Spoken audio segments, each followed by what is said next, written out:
أعوذ بالله السميع العليم من الشيطان الرجيم بسم الله الرحمن الرحيم وصلى الله تعالى على سيدنا محمد وعلى آله وصحبه وسلم.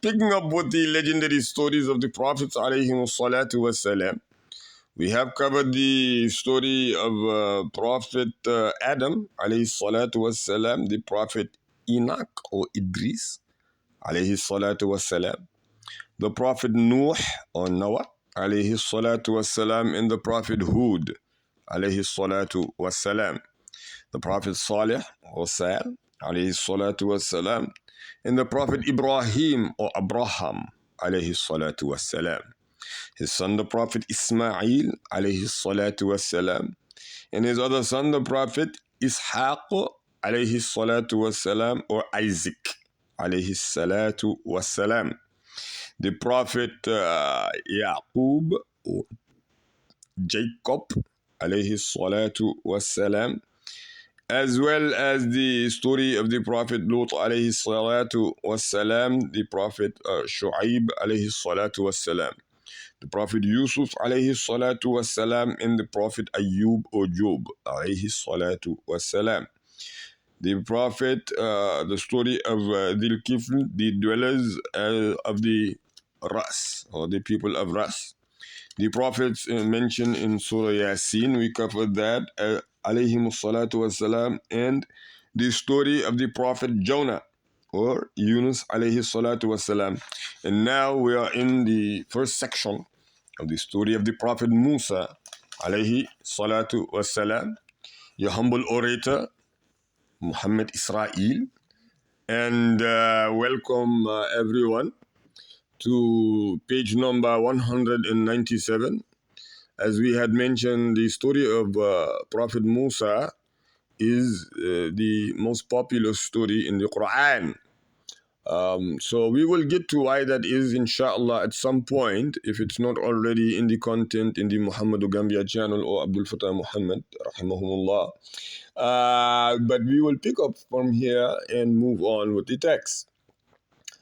Picking up saying here that Moses knew that the penalty for killing an Egyptian was death.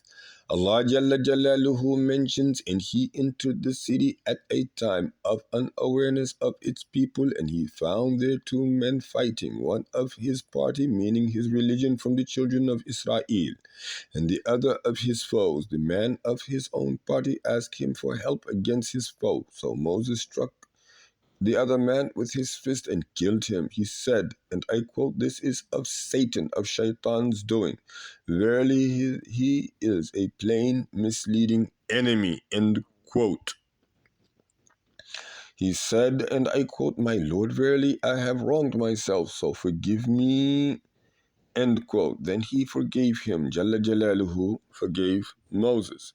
Verily he is all forgiving and most merciful. He said, "My Lord, for that which you have favored me, I will never more be a helper for the mujrimin, the criminals, those Iblisis, disobedient to Allah Jalla Jalaluhu, those polytheist sinners and want to stay sinning and lying."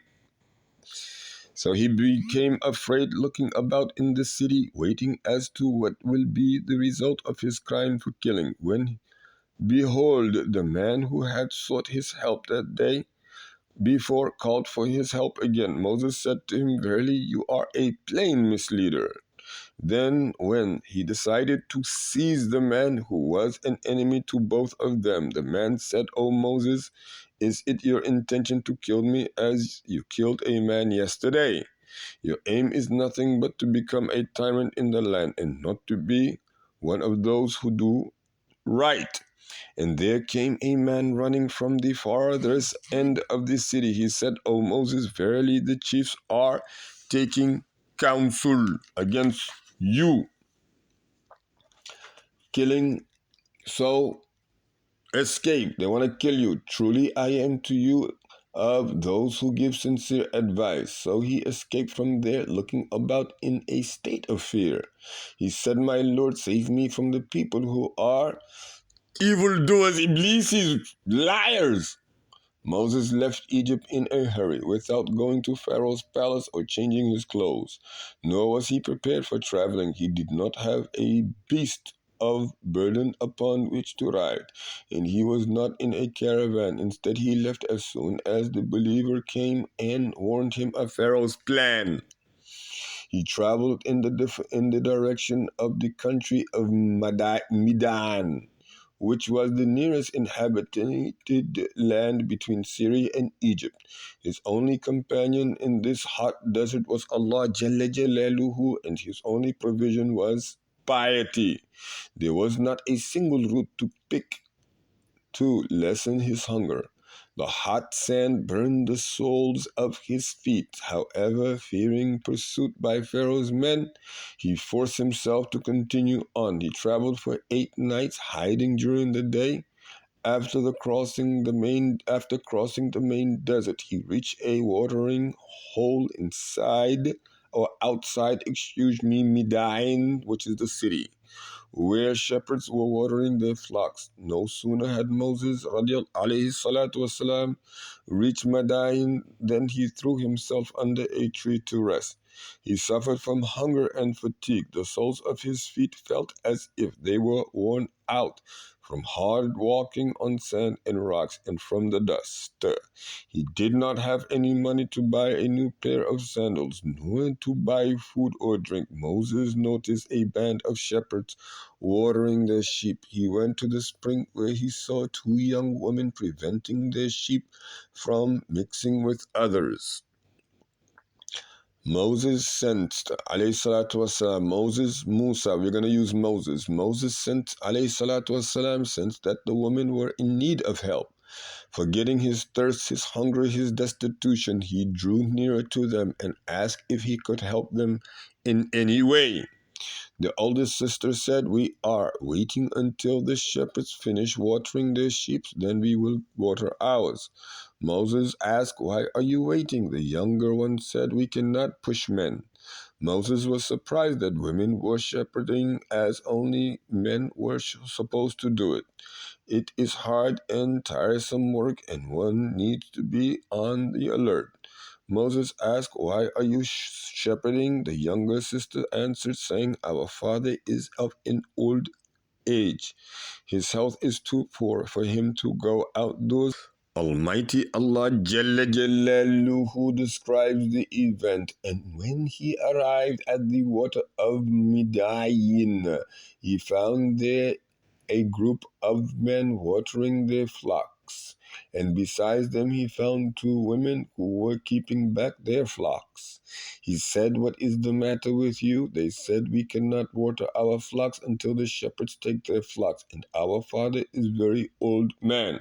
Surah number 25, ayahs number 22 through 24. So he watered their flocks for them. Then he turned back to the shade and said, "My Lord, truly I am in need of whatever good that you may bestow on me." End quote. The young ladies returned home earlier than usual, which surprised their father. They related the incident at the spring, which was the reason that they were back early. Their father sent one of his daughters to invite the stranger to his home. Bashfully, the woman approached Moses and delivered the message, and I quote, "My father is grateful for what you have done for us. He invites you to our house so that he may thank you personally." Moses welcomed this invitation and accompanied the maiden to her father, or the girl to her father. Moses could see that they lived comfortably as a happy and peaceful household. He introduced himself and told the old man about the misfortune that had befallen him and had compelled him to flee from Egypt. The old man comforted him, saying, "Fear not, you have escaped from the wrongdoers, those Iblisis." Moses Moses' gentle behavior was noticed by the father and his daughters. The kind man invited him to stay with them. Moses felt at home with this happy household, for they were friendly and feared Allah Jalla Jalaluhu. One of the daughters suggested to her father that he employ Moses, as he was strong and trustworthy. They needed someone like him, especially at the water hole, which was visited by ruffians. The father asked her how she could be sure of his trustworthiness in such a short time. She replied, and I quote, "When I bade him to follow me to our home, he insisted that I walk behind him so he would not observe my form to avoid sexual attractions." The old man was pleased to hear this. He approached Moses alayhi salatu wasalam and said, "I wish to marry you to one of my daughters on condition that you agree to work for me for a period of 8 years." End quote. This offer suited Moses well, alayhi salatu wassalam, for being a stranger in this country, in this city. He would soon have a search for shelter and work. He would not have to search for shelter and work. Moses married the Madianite daughter and looked after the old man's animals for 10 years, for 10 long years, excuse me. Almighty Allah Jalla Jalaluhu states, "Then there came to him one of the two women walking shyly.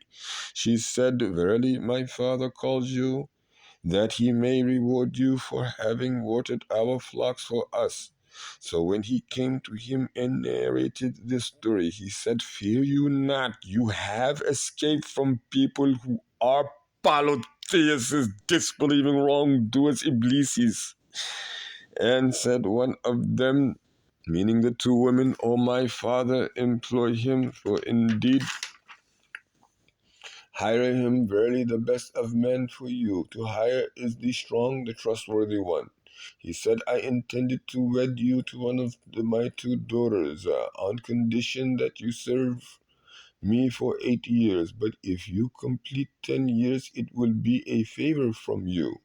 But I intend not to place you under a difficulty. If Allah Jalla Jalaluhu wills, you will find me to be one of the righteous people.' He, Moses alayhi salatu wasalam, said, 'That is settled between me and you. Whichever of the two terms I fulfill, there will be no injustice to me, and Allah Jalla Jalaluhu is certainly over what we say.' Time passed, and he lived in this seclusion far from his family and his people. This period of 10 years was of importance in his life. It was a period of major preparation. Certainly, Moses' mind was absorbed in the stars every night. He followed the sunrise and the sunset every day. He pondered on the plant and how it split the soil and appears thereafter. He contemplated water and how the earth is revived by it and flourishes after its death. Of course, he was immersed in the glorious book of Allah Jalla Jalaluhu, open to the insight and heart. He was immersed in the existence of Allah Jalla Jalaluhu. All these became latent within him, excuse me. The religion of Moses, peace and blessings be upon him, were the same as that of Jacob alayhi salatu wasalam, which was al-Islam. His forefather was Jacob alayhi salatu wasalam, the grandson of Abraham or Ibrahim alayhi salatu wasalam. Moses alayhi salatu wasalam therefore was one of the descendants of Abraham alayhi salatu wasalam, and every prophet who came after Abraham was one of Abraham's successors. In addition to physical preparation, there was a similar spiritual preparation. It was made in complete seclusion, in the middle of the desert and in the places of pasture. Silence was his way of life, and seclusion was his vehicle. Allah Jalla Jalaluhu prepared for his prophet the tools he would need later on to righteously bear the commands of Allah Jalla Jalaluhu and quote. Inshallah, we will stop here. Page number 203. Your humble orator signing over and out. Wassalamu alaikum wa rahmatullahi wa barakatuhu.